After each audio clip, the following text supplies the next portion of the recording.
warahmatullahi wabarakatuh. Puji dan syukur kita panjatkan kepada Allah Subhanahu wa Ta'ala, karena berkat rahmat dan karunia-Nya kita dapat berpuasa pada tahun ini dalam keadaan sehat. Tak lupa pula selawat berangkaikan salat kita hadiahkan kepada junjungan Nabi besar kita, Nabi Muhammad SAW, karena syafaatnya lah yang kita harapkan di yaumil akhir kelak. Abang kakak, apa kabarnya hari ini? Mudah-mudahan abang kakak semuanya tetap dalam keadaan sehat dan tetap dalam lindungan Allah ya. Abang kakak, hari ini ibu akan menyampaikan motivasi Ramadan, yaitu mengenal sang muadzin Bilal bin Rabah. Sahabat mulia satu ini tidak pernah disebut-sebut di kalangan Quraisy. Dia memang bukan siapa-siapa, dia hanyalah seorang hamba sahaya.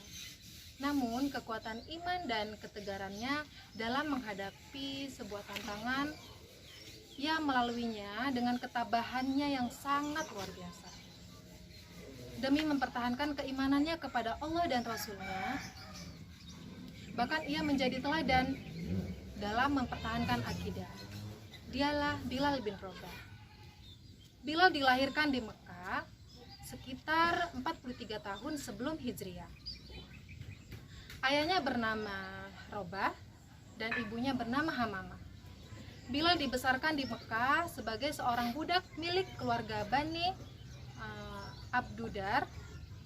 Ketika sang ayah majikan meninggal, kemudian Bilal diwariskan kepada anaknya, yaitu Umayyah bin Khalaf, seorang tokoh penting kaum Quraisy.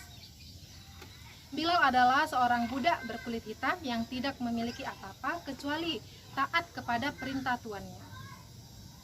Walaupun Bilal dijadikan seperti barang yang bisa diwariskan dan diperjualbelikan, namun cahaya imannya dapat mengubah sosok yang bukan siapa-siapa menjadi sosok yang sangat penting dalam dan berhasil menorehkan tinta emas dalam perjalanan sejarah Islam. Menjadi budak kaum Quraisy, Bilal sangat tekun menjalankan pekerjaannya ataupun perintahnya.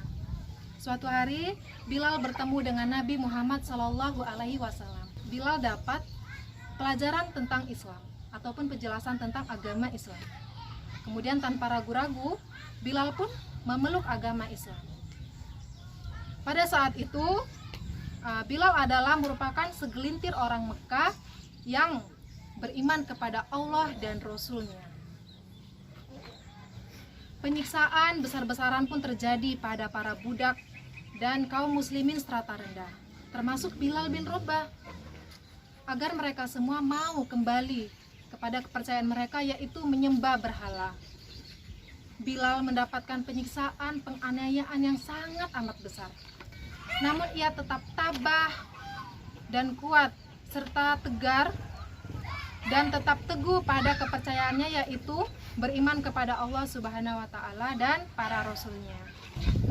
Ahad, ahad, ahadun ahad. Itulah seruan yang diucapkan Bilal pada saat ia disiksa.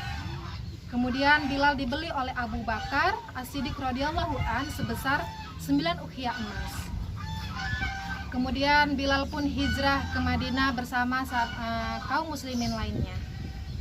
Di Madinah, Rasulullah SAW memberikannya tugas, yaitu sebagai muadzin. Bilal lah orang pertama yang menyerukan azan dalam Islam setelah Masjid Nabawi berhasil dibangun. Menjadi muadzin Rasulullah, Bilal sangat dekat dengan Rasulullah. Bilal sangat mencintai dan dicintai oleh Rasulullah.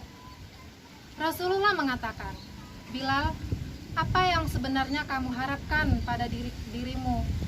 Karena aku mendengar suara sendalmu di surga, dan Nabi pun hafal dengan suara sendal Bilal."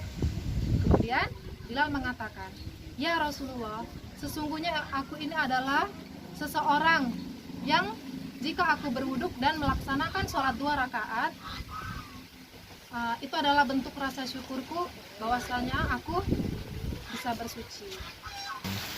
Selalu bersama Rasulullah, Bilal mendapatkan amat banyak pelajaran mahal dari sang Nabi. Kekuatan iman dan ketulusannya itu menembus kalbu Rasulullah yang sangat amat dalam. Bilal mendapatkan tempat tersendiri di hati Nabi dan para sahabat lainnya. Ketika Rasulullah Shallallahu Alaihi Wasallam wafat pada 12 Rabiul Awal tahun 11 Hijriah, Bilal tak kuasa mengumandangkan azan lagi.